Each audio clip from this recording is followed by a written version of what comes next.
You know, one of the most craziest experience I've ever had was far back as 2018 when me and my sisters, I think my siblings, we decided to pray like during the COVID period.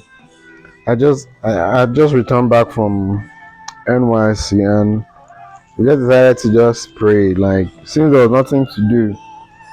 Some of us were trying to learn ebook writing and all. So we just said we should just pray.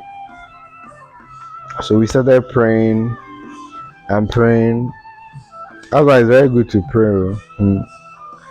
I think prayer helps you to know more about yourself. Not just yourself, about the history of your family.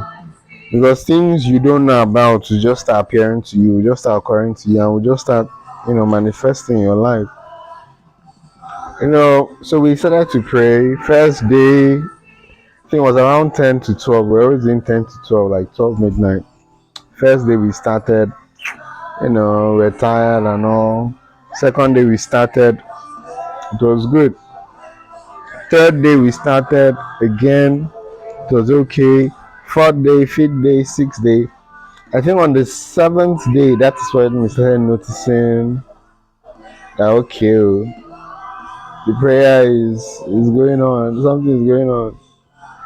Then as we started the eighth day, people say it's sleeping paralysis and all, but on the eighth day, everybody in the family like were pressed.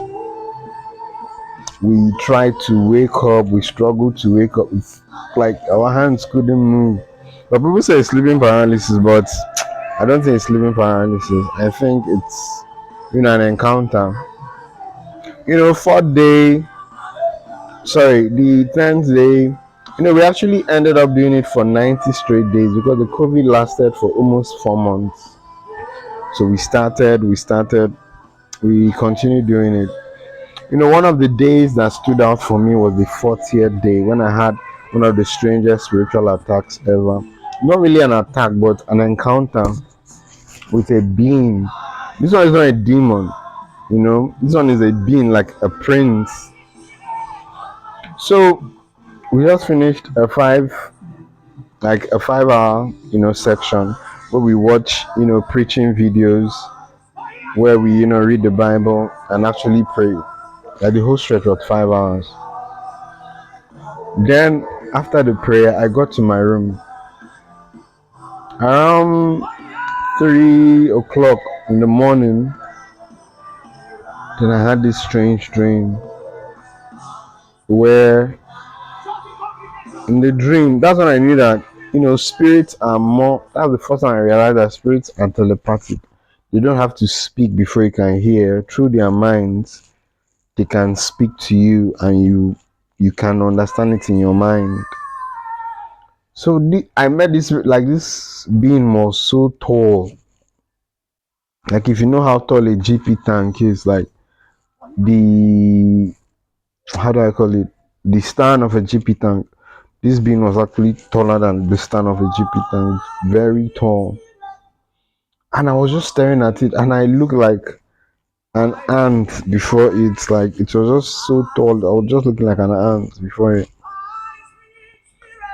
Then it spoke to me, not like he said it with his mouth. He just spoke to me and told me, so you think you can escape?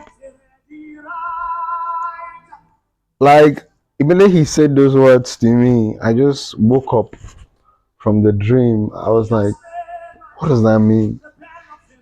What does that mean? Like, what did he mean by you think you can escape?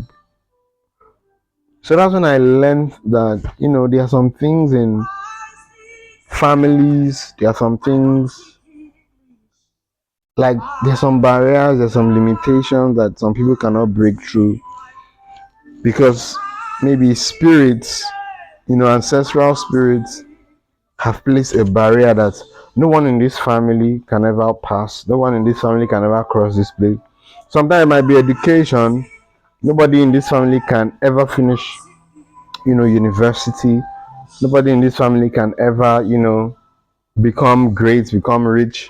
No one in this family can ever do anything, meaningful with their lives. Sometimes it can be marriage. Like you can have 5 girls and it to be like, oh, nobody in this family can ever get married. From that day, that was when I realized that they're actually beings that protect, and safeguard limitation in families. We completed the prayer. It was supposed to be for 100 days, but we were able to do it for 90 days because by the time the COVID was done, I had to travel out of the country. But that experience taught me a lot and opened me up more to the spiritual realm and realized that we are not alone. There are things behind the scenes. There are things behind that we wish you can understand, but there are more to life than just the physical. That there are serious limitations in our life that are being safeguarded. That anytime you try to break out or anytime you try to you know, break out of those things, you see that there's always this fight, there's always this struggle. It's because those limitations are being safeguarded by beings, are being safeguarded by demons. That's why it's so difficult for you and I to break out of certain habits, certain things. It's very difficult. So, guys, learn to pray. It's important. Every day you might fall into sin, you might fall into anything. Learn to ask for forgiveness and just move on from that sin and pray more. Seek God's face more. Bye.